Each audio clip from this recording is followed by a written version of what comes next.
Wait. Before we start, may tanong ako. When you travel abroad and you're going out, iniiwan mo ba ang passport mo sa hotel room or dinadala mo? I-comment nyo naman ang answer nyo sa comment section below. Tapos, i-share din namin yung take namin later. Alin ba yung tama and alin yung mali?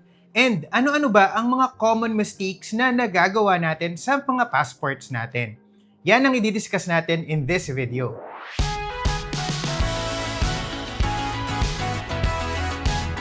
Hey there, Tipeter! We are Vince. And Yosh, and welcome to the Poor Traveler channel.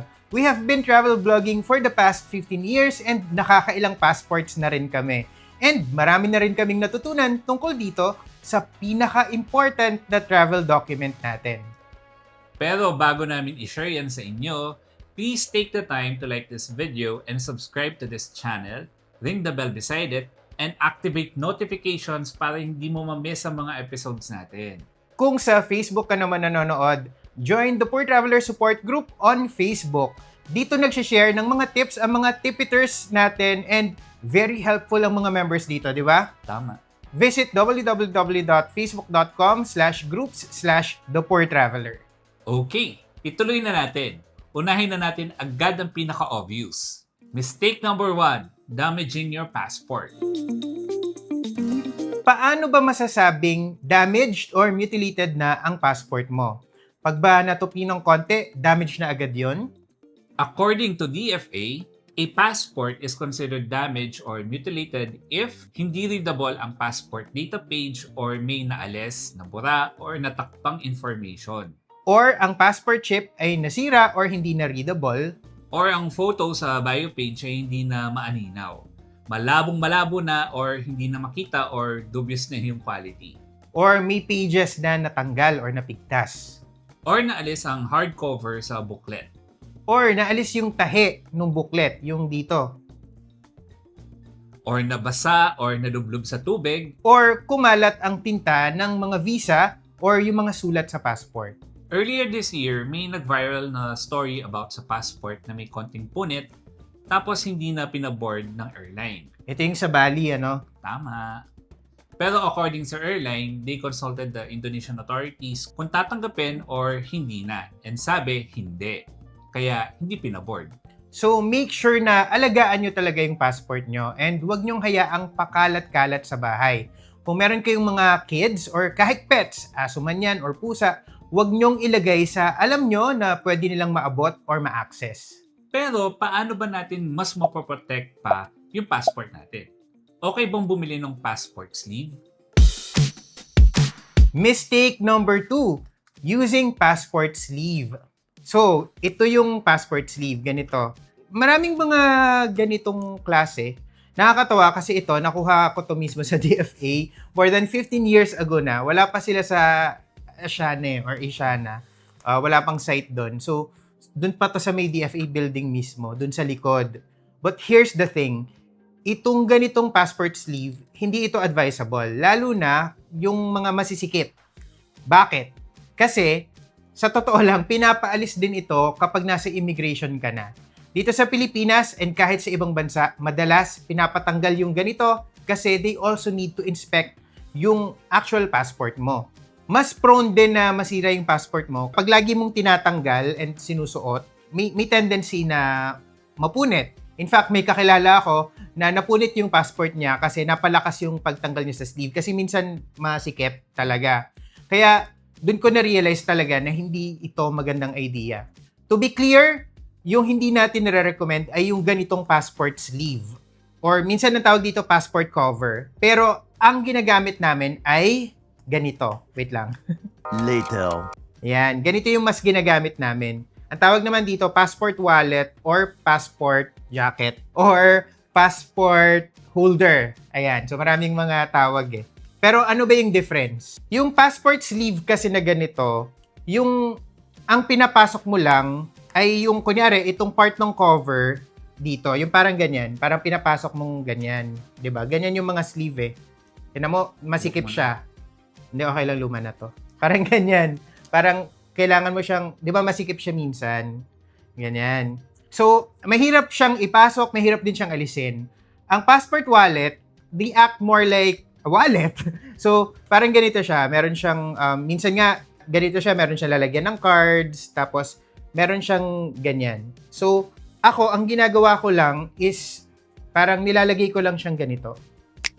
Ganyan, nakapasok lang siya. May iba, preferred nila na nakaganyan pa rin, tapos, parang ganyan, para mas secure. Pwede naman yon, pero basta yung point, mabilis siyang matanggal kung kailangan. Hindi siya yung e-effortan mo pa. And protected siya. So, yun lang naman yung importante. Kasi kapag ganitong sleeve, lalo na kapag dalawang part ng cover, sana nakikita nyo. Dalawang part ng cover, kunyari ilalagay mo isa dito, tapos ilalagay mo isa dito. Yan yung mahirap, pag nakaganyan, di ba? Hindi ko na pinasok pero parang ganyan. Yan yung mahirap tanggalin eh. Yan. Diyan may tendency na ma-damage nyo yung passport nyo. Basta ang point is, pinapatanggal yung cover sa immigration. So, dapat mabilis siyang matanggal. Kasi otherwise, problema. Yung ganito kasing wallet or passport holder, they act more like containers. Tapos, yun. Parang lalagyan siya. Hindi siya cover talaga. Mas protected din yung passport mo sa ganito kasi kapag bumagsak, protected siya, di ba? Parang hindi tumatalsik yung passport. Kasi pag dito, di ba, yung hardcover lang yung nakadikit dito, minsan, pag bumagsak siyang ganyan, minsan yung bagsak niya is paganyan eh. Paganyan. So, hindi naman niya actually na-protect yung inside pages. Ang na-protect niya lang yung harap at sya yung likod, di ba? Isa pang ginagamit namin ay ganitong maliit na envelope. Yan. Tapos, dito ko nilalagay yung passport para just in case biglang umulan or may makatapon ng tubig sa bag, at least hindi mababasa ang passport. Kasi plastic siya, no? Yes. So, waterproof siya. Oo. Waterproof. Tapos, gusto ko clear para kita ko agad kung andyan yung passport. Ito, Detective Conan yung design niya kasi nabili namin to sa Conan Town sa Japan. Pero marami ring similar passport envelopes dito sa YouTube Shopping or sa Shopee. Ililink na lang namin sa description para makita nyo. And mura lang to, yung nasa screen na makikita nyo. Mag-invest na kayo sa ganon, maigi na yung ganito na protected yung passport nyo kesa wala. Mistake number 3, adding an unofficial stamp. Did you know na hindi magandang idea na maglagay ng souvenir or tourism stamps sa passport? Although, minsan cute, nakaka-tempt lagyan yung passport ng kung ano-anong stamps or stickers kasi parang nagiging souvenir na rin kasi siya, parang travel memento. Some immigration officers or even check-in agents can see it as passport vandalism. At one point, naging guilty rin ako nito. Sa Monaco and sa San Marino, nilagyan ko ng unofficial na stamp. Actually, tourism stamp siya kasi wala namang hard border talaga sa San Marino and sa Monaco. Nung time na yon, yun yung actual na current passport ko. As soon as malagyan ko ng stamp, na-realize ko na parang mali. Parang hindi ko pala dapat siya ginawa. Ayan, ito siya. Itong stamp na to actually unofficial siya. And as soon as nalagyan siya, hindi ko rin alam kung bakit ko siya pinalagay dun sa current passport ko that time eh. Parang current siya nun. Siyempre, expired na to ngayon so hindi ko na siya problema. Pero hindi din naman talaga ako nagka-problema. Pero grabe yung stress na dinudulot nito kasi every time ibibigay ko to sa immigration officer or sa check-in agent or minsan kapag nag-a-apply kami ng visa, parang natatakot ako na baka makita nila as parang vandalism. Buti na lang yung stamps na to, hindi siya obvious na hindi siya official. Mukha pa rin siyang legit, pero actually hindi siya legit. At saka may time na tinakpan ko siya ng mga ganitong stickers. Like kunyari ito, nandito actually yung Monaco na stamp, tinakpan ko siya ng mga Philippine arrival stickers nung time na yun. So yun, so kapag meron kayong mga ganong mga souvenir stamps and gusto nyo talaga na sa passport nyo ilagay, una wag sa passport nyo, pero kung gusto nyo talaga na sa passport nyo ilagay, sa lumang passport nyo siya idikit. Yun, kasi maraming instances, maraming mga accounts online na nagkaroon sila ng problema sa check-in or hindi na sila pinapasok dun sa bansa kasi na-consider na parang invalid or na-defile na yung tingin dun sa passport because of unofficial stamps. So, bihira lang naman siya mangyari, pero ayaw nyo na mangyari sa inyo yon. Kahit bihira siya, tapos magkataon sa'yo nangyari, parang, kasi, paano? Ang hirap nun. Mistake number 4, forgetting to sign the signature page. Ayan, ito yung signature page. Ayan, so ito yung signature page, di ba? Ang liit niya lang. Yan siya. Okay, ito marami hindi nakakapansin na yung page 3 ng passport natin ay signature page. Ang liit din kasi talaga, so madaling mamiss. But yes, sa bottom ng page 3 may line dyan na dapat pirmahan and naka-indicate dyan, not valid unless signed. You might be thinking, Vince, sus ko naman, hindi naman big deal yan. Kung makalimutan, edi pirmahan. Pero kasi, buti kung laging ikaw ang may hawak ng passport mo. May mga cases na complicated. Example, nangyari kay Yosh nung nag-a-apply ng Japan visa. Kwento mo, Yosh. So, yung Japanese embassy kasi, sobrang strict niyan pagdating dito sa signature sa passport. Kaya dati nung panahon na may mga agencies pa, talagang chine-check nila na may signature talaga dapat. Pero what if nag-a-apply ka for someone else, like family member mo, na hindi mo kasama that time? Dati kasi, nag-apply ako for a family member na nasa probinsya. Pero yung passport niya, nung binigay niya sa akin, na-realize ko na si agency na ako, na walang pirma. And ayaw tanggapin ng agency. Kasi dapat nga may pirma. Paano yon? Wala nga siya. Nasa probinsya siya. Hindi naman pwedeng ako yung pipirma. Napakahirap nung pirma niya. Tsaka, hindi naman talaga pwede yon. 'Di ba? Pag ganon, maiiwasan sana yun kung may pirma lang. Marami pang similar cases na actually napakadaling iwasan. So, pirmahan mo na lang pagkakuha mo ng passport. As soon as, kunyari, binigyan ka ng passport na issue na sa'yo, pirmahan mo na para hindi mo na siya makalimutan ever. Mistake number 5, adding stamps on page 4 to 5. Isa pang hindi masyadong napapansin na pages ay yung page 4 and 5. Ideally, hindi rin to dapat lagyan ng stamps or stickers na hindi appropriate. Bakit? Kasi ito ay dedicated para sa limitations and amendments. May mga specific notes and stamps kasi na dito ilalagay. In fact, you'll find the label sa mismong page. Nakalagay, limitations, amendments. And even nung meron pang arrival stickers dito sa Pilipinas, sa airport mismo, may mga paskil na idikit lang to sa pages 6 pataas. Ayan, so dito, page 4, page 5. Nung una namin tong shinare sa Instagram, sa Facebook, and sa TikTok, by the way, if hindi pa kayo nakafollow, you can also follow us sa mga yan. Hanapin nyo lang @thepoortraveler, single L, tapos follow nyo kami. So, nung una naming pinost to, yung trivia na to, may mga nag-worry na meron daw stamp or sticker yung kanila. Mai-invalidate daw ba yung passport kung may tatak doon sa page 4 and 5? Parang hindi naman. Marami sa mga nag-comment din, sabi nila, yung kanila meron, and yung iba, mismong yung immigration officer pa yung nagtatak sa page na yon. Actually, ako rin. So, ito yung passport ko dati. Meron siyang tatak. May stamp siya ng ibang bansa. Sa page 5, nakalagay dito, amendments. Hindi naman siya amendment. Wala namang nangyari sa akin. Hanggang sa nag-renew na ako ng passport, wala naman. Hindi naman siya nagkaroon ng parang issue. Basta, wag nyo na lang lagyan ng something doon. Wag na. Kasi nga, yung 2 pages na to, for specific notes and stamps lang. So, para sa peace of mind nyo, wag na natin lagyan. Mistake number 6, not checking the expiry date.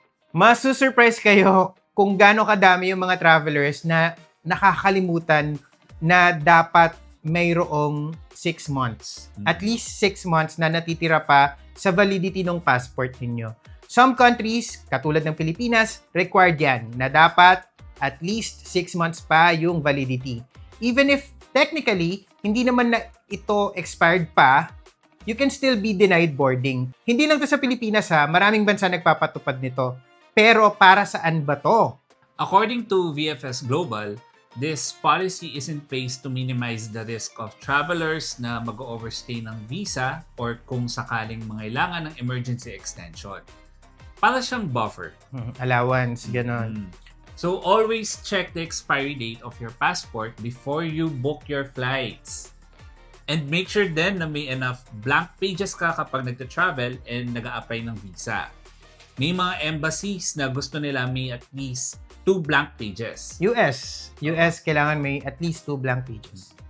Kung paubos na, baka oras na para mag-renew. Tama.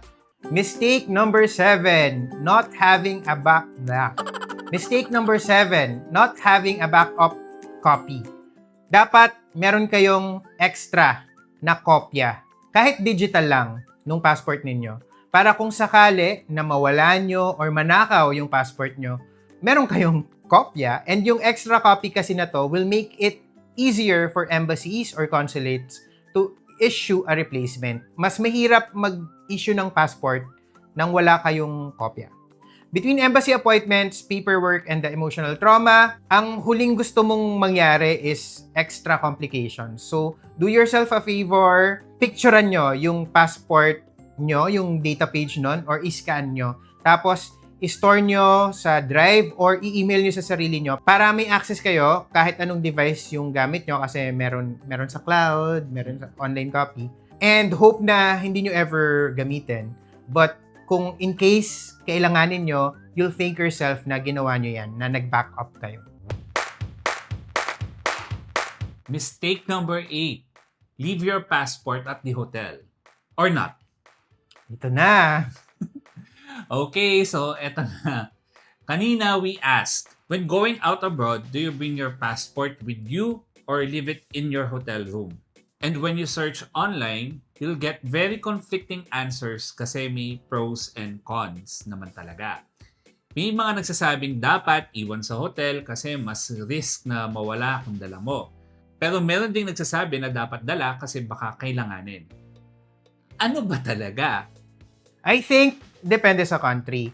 It is important to note that many countries require na dala mo yung passport kapag lumalabas ka.